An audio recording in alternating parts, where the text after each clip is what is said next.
Hola, ¿cómo están? Estoy de vacaciones y pensando las consecuencias que podría tener en el futuro de la práctica, en el aula, el uso de la inteligencia artificial, sobre todo de determinada inteligencia artificial que tiene que ver con el procesamiento del lenguaje natural. He pensado que realmente, después de hacer algunas pruebas, puede cambiar mucho, sobre todo la manera de evaluar. Nosotros estamos acostumbrados a evaluar en muchos casos con preguntas fácticas, con preguntas literales, que solo hace falta buscar la respuesta en el texto y volcarla como respuesta, o en el mejor de los casos con algunas preguntas inferenciales o preguntas que necesitan juicio crítico. Es en el mejor de los casos, pero no se usa mucho tampoco porque tiene su dificultad para calificarlo después. Es decir, hay que corregir, hay que leer mucho, y nosotros los docentes argentinos tenemos muchísimas horas de clase, muchísimos alumnos, y se hace muy difícil. Entonces,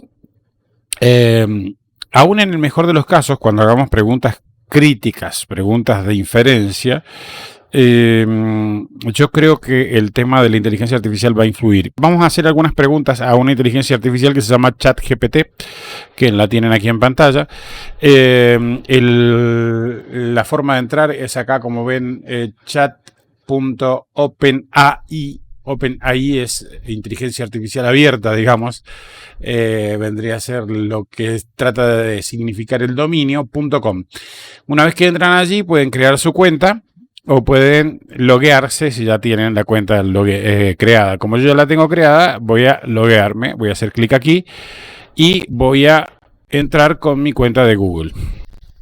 Bien, una vez que estamos aquí nos da algunos ejemplos de lo que podemos hacer, nos dice las capacidades que tiene y algunas limitaciones. Pero vamos básicamente a ir directamente al ejemplo. Solo en cuanto a las limitaciones, dice que ocasionalmente puede generar información incorrecta. Más bien, a veces la inventa. Ocasionalmente falla, parece que falla, pero falla groseramente. Y en la mayor parte de las veces anda perfecto, digamos. Por eso esto está en etapa de entrenamiento. ChatGPT es gratuito, disponible para todos en esta dirección de aquí.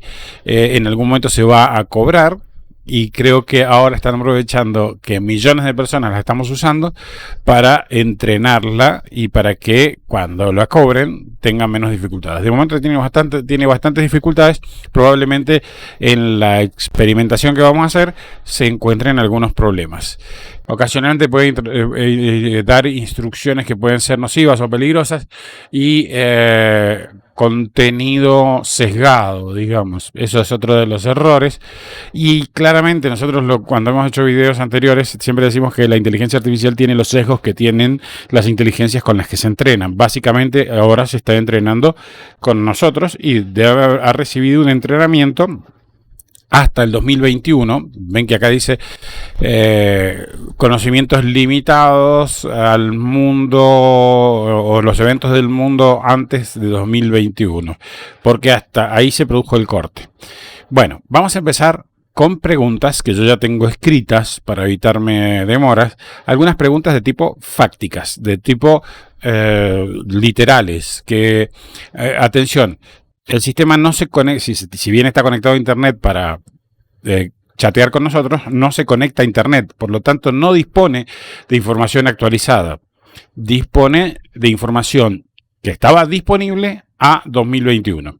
Vamos a la primera pregunta, le vamos a preguntar, vamos a ir, como ven, hay muchas preguntas y son preguntas largas. Le voy a escribir en el lenguaje, en un español propiamente argentino, para ver si me entiende, ¿sí? Vamos con la primera pregunta, que es: hace una lista de los campeones mundiales de fútbol. Bien, y allí me está dando, dice: a continuación te presento una lista de campeones mundiales de fútbol con la información disponible hasta 2021. ¿Sí? O sea, me va a dar hasta el Mundial de 2018, claramente por años. La información es correcta, por lo que puedo verificar yo aquí, por lo menos en lo que yo sé, 78, 86 Argentina, que es la que sabemos. Y si yo le pregunto, ¿y en 2022?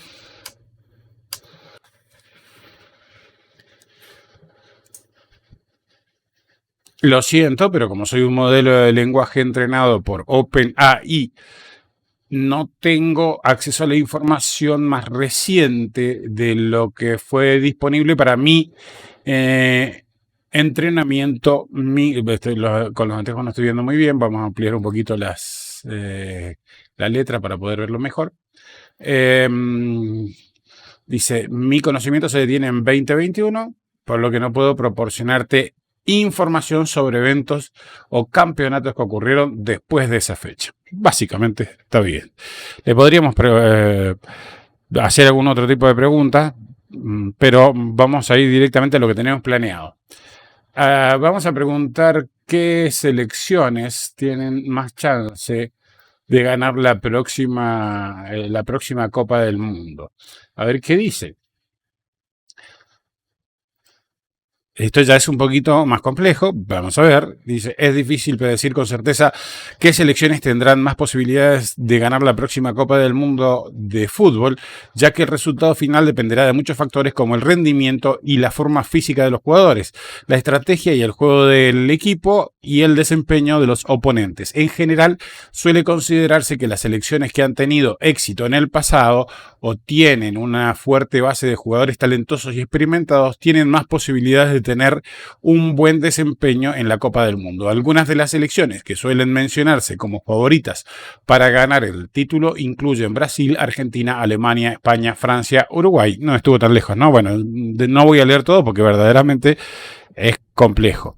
Vamos a ir complejizando las preguntas. Acá esta pregunta no deja de ser fáctica. Le estamos preguntando cuál fue el hecho que desencadenó la Primera Guerra Mundial. Hasta ahí, básicamente, es como que podemos sacar esas respuestas de internet sin mucha dificultad. Y dice que la Primera Guerra Mundial fue un conflicto armado que tuvo lugar entre 1914 y 1918, involucró a muchos países de Europa y otros continentes. Los hechos que desencadenaron la guerra fueron complejos y variados y se remontan a la rivalidad entre las grandes potencias imperialistas de la época. Uno de los principales factores que contribuyó a la guerra fue el sistema de alianzas militares entre los países europeos en ese momento. Muchos países, bla, bla, bla. A ver si me dice concretamente lo del asesinato del archiduque austrohúngaro. Ahí está. Bien, que esto es lo que se dice siempre en historia, ¿no? Dice, el disparador inmediato de la guerra fue el asesinato del archiduque austrohúngaro Fernando de Sarajevo el 28 de junio de 1914. Esto es, si lo contestara uno de nuestros alumnos, probablemente merecería un 10 por la respuesta. Además, yo puedo regenerar la respuesta y me va a generar otra respuesta diciendo lo mismo, pero con otras palabras, porque esto no está copiado de internet. Esto, el lenguaje natural se está procesando en el momento que lo estamos pidiendo. No me voy a detener por ahora en pedir otra respuesta. Después, si tenemos tiempito, lo vamos a ver también. Vamos a una pregunta más compleja. ¿De qué se trata principalmente el texto? Le vamos a escribir acá el siguiente texto. No, el siguiente texto para que sea más fácil de interpretar. Y vamos, yo estoy poniendo un texto que utilizo yo en mis clases que tiene que ver con la diferenciación de las cualidades de la persona humana y de los animales. Entonces, vamos a eso. El que quiera más tiempo para leer el texto y compararlo con lo que produce, se lo puedo pasar, lo puedo poner en la descripción del video o en los comentarios. Dice, el texto trata principalmente de la naturaleza racional y libre del ser humano. Exactamente es eso lo que dice, es decir, que el hombre es inteligente y libre. y como esa condición le permite alcanzar la verdad y tomar decisiones libremente. Y cómo, dice, perdón, estoy leyendo mal, y cómo esta condición le permite alcanzar la verdad y tomar decisiones libremente. Se menciona que el hombre es un ser racional, es decir, que tiene una capacidad de conocer y comprender las cosas de manera racional y lógica. Bien, esto me está haciendo una reinterpretación de este texto. Acá la palabra principalmente creo que en el caso de un humano hubiera hecho que se acotara más la respuesta todavía. Tiende ChatGPT a respuestas, para mi criterio, demasiado largas. Pero bueno, vamos a pedirle esto. Esto es muy complejo porque es la clasificación de conflictos y hay una gran variedad de clasificación de conflictos. Yo utilizo una que tiene que ver, en cuanto a su veracidad, con conflictos reales, conflictos inventados y conflictos imaginarios. Es decir, esos tres tipos de conflictos, pero puede que genere otro. Vamos. Los conflictos pueden clasificarse según su veracidad en dos tipos. Conflictos verdaderos son aquellos en los que existe una diferencia real justificada. Esa es lo que yo califico como conflictos reales. Y acá me da dos ejemplos que yo le pedí que cada uno sea con dos ejemplos. Una disputa entre dos vecinos por el ruido que hace uno de ellos en horas nocturnas es un conflicto real. Una discusión entre dos compañeros de trabajo sobre el reparto de tareas de un proyecto en común. Ese es un conflicto real. Después, conflictos falsos. Aquí entre estos entrarían los que yo califico como conflictos inventados e imaginarios. Son aquellos en los que existe una diferencia real y justificada entre partes involucradas, son aquellos en que no existe una diferencia real y justificada entre las partes involucradas, sino que se basan en prejuicios, ideologías e intereses personales. Algunos ejemplos de conflictos falsos pueden ser: 1. Pelea entre dos personas por motivos raciales o étnicos. Bueno, yo no sé si eso entra dentro de los falsos, pero bueno, podría discutirse. Una discusión entre dos grupos políticos por posiciones opuestas, tampoco sé si esto entra dentro de lo falso, no coincide mucho con lo que yo enseño, pero todo está discutible, digamos, ¿no?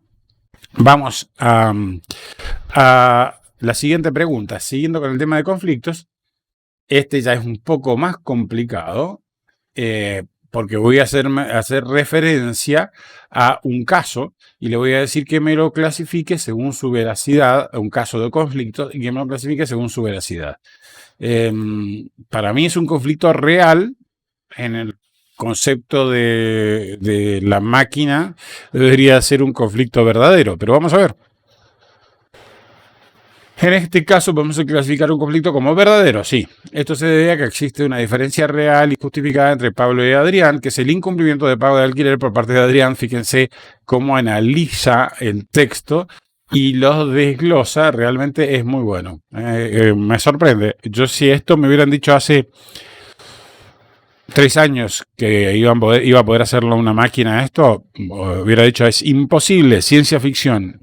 Hoy está sucediendo aquí ante mis ojos. El conflicto puede ser resuelto mediante diálogo y hasta me ofrece entonces una posibilidad de un método de resolución de conflicto que yo no le había pedido, ¿sí?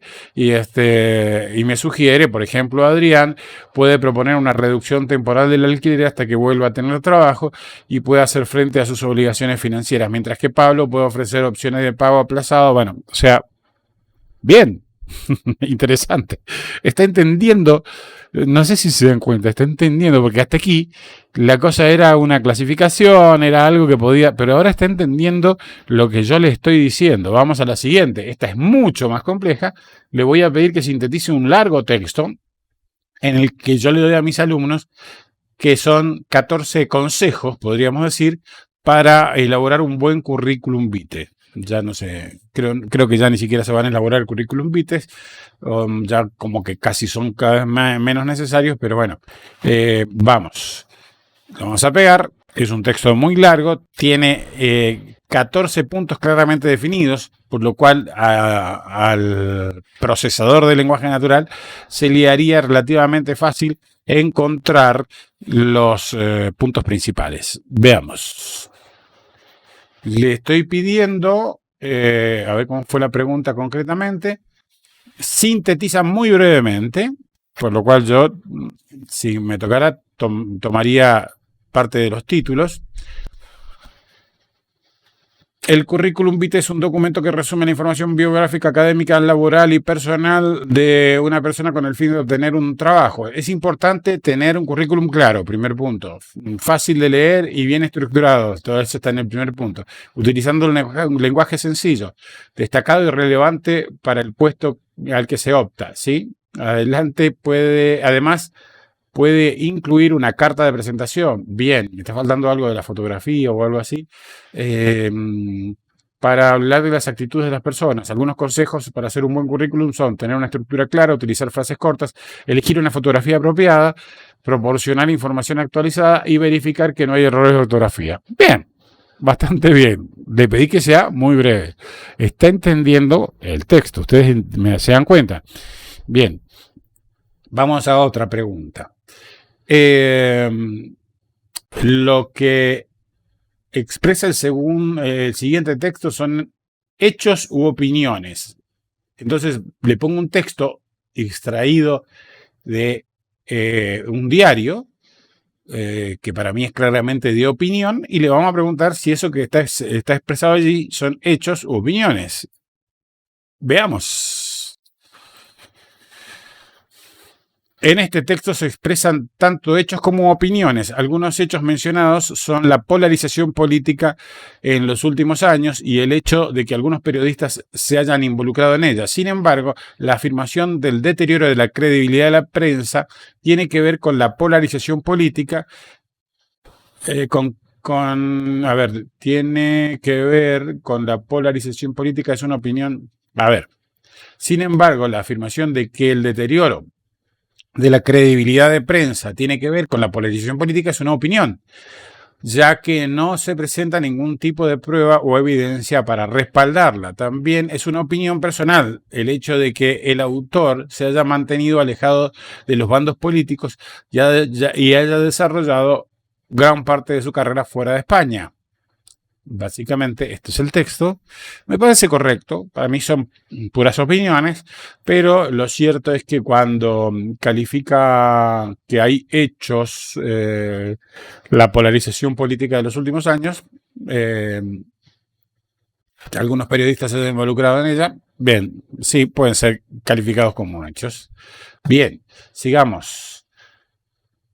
Teniendo en cuenta el siguiente titular, ¿cuál podría ser la intención comunicativa del autor? Y el titular es un titular tomado de un diario reciente donde dice que la tenista Camila Giorgi recibió una dura acusación relacionada con la vacunación contra el coronavirus. Copiamos. Vamos aquí. Le estamos preguntando entonces cuál sería la intención comunicativa del autor. La intención comunicativa del autor podría ser informar sobre la acusación recibida por la tenista Camila Giorgi, perdón, que está relacionada con la vacunación del coronavirus, vacunación contra el coronavirus. Es posible que el autor quiera llamar la atención sobre la acusación y generar interés en el público para que sea la noticia para que lea la noticia completa y se informe más sobre el tema. También es posible que el autor quiera transmitir la idea de que la acusación es grave o importante al utilizar el término dura. Bien, bastante bien. Vamos a creo que es la última.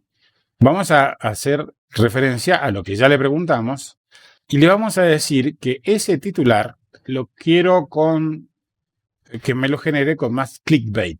¿Qué es clickbait? Algo así como sensacionalista, digamos, para obtener click, para obtener la visualización. Entonces, vamos a ver que me reescriba el titular ¿Cuál titular? Este que está aquí. No se lo estoy mencionando, me estoy refiriendo al titular para que la máquina sola detecte de qué le estoy hablando y le estoy pidiendo que me lo formule de manera que sea más clickbait. Vamos. Para formular el titular de manera que sea más clickbait, podría utilizar un lenguaje más sensacionalista o exagerado o incluir elementos que atraigan la atención del público y generen curiosidad o controversia. Algunas opciones podrían ser: escándalo en el mundo del tenis. La tenista Camila Giorgi es acusada de negligencia con la vacunación del coronavirus. Este se lo inventó. Bueno, pero porque no dice negligencia en ningún momento, pero bueno.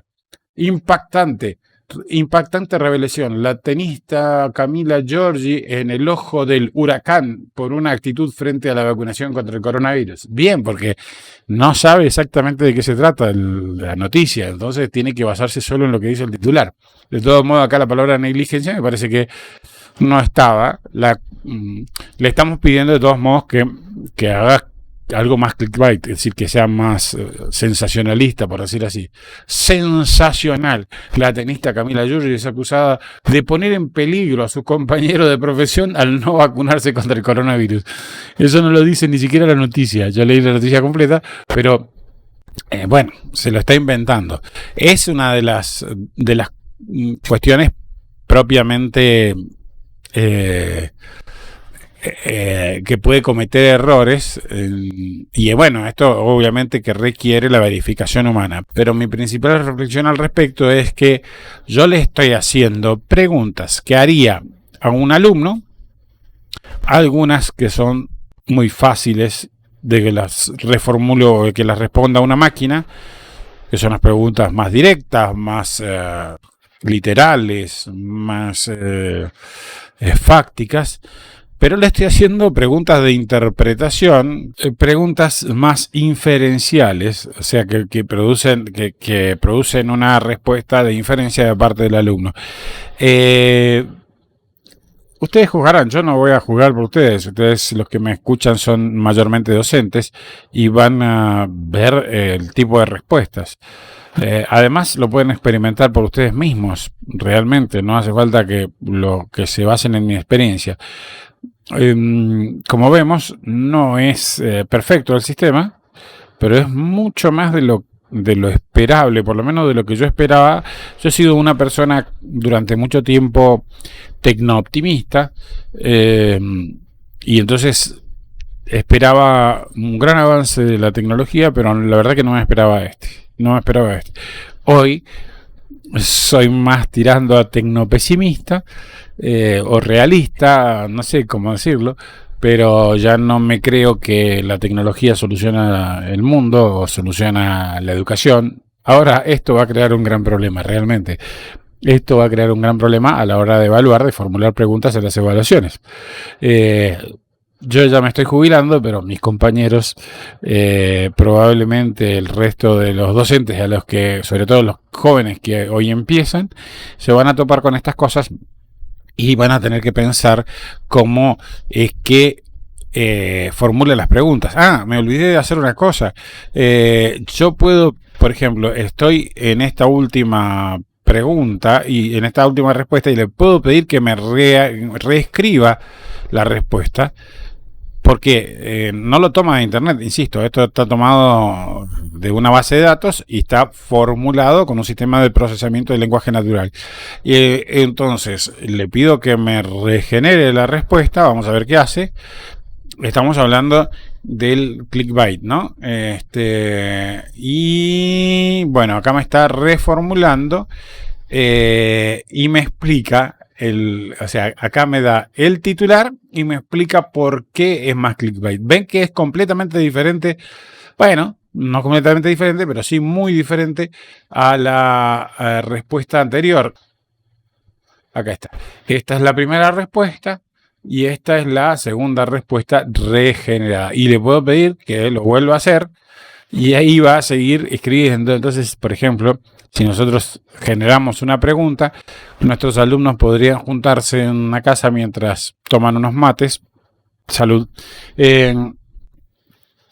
y generar una respuesta para cada uno que fuese diferente. Y si después la retocan, probablemente cuando nosotros la leamos le vamos a poner una muy buena calificación y ellos no van a haber hecho nada más que copiar la pregunta y ponerla aquí, entonces tener una respuesta diferente para cada uno, ¿sí? Bueno, nada, no quiso hacer un video muy largo, es nada más una reflexión, no una reflexión, sino una puesta en práctica de utilizando la inteligencia artificial de lo que pueden hacer nuestros alumnos en el futuro si quieren hacer trampa. El tema es que yo creo que finalmente vamos a tener que recurrir a un tema, a un cambio cultural y educativo donde lo importante sea aprender y no aprobar. Porque si lo importante es aprobar, como en los sistemas educativos actuales, esto es perfectamente utilizable, porque no aprendo, pero apruebo, puedo aprobar. Bueno, muchas gracias. Chau, nos vemos.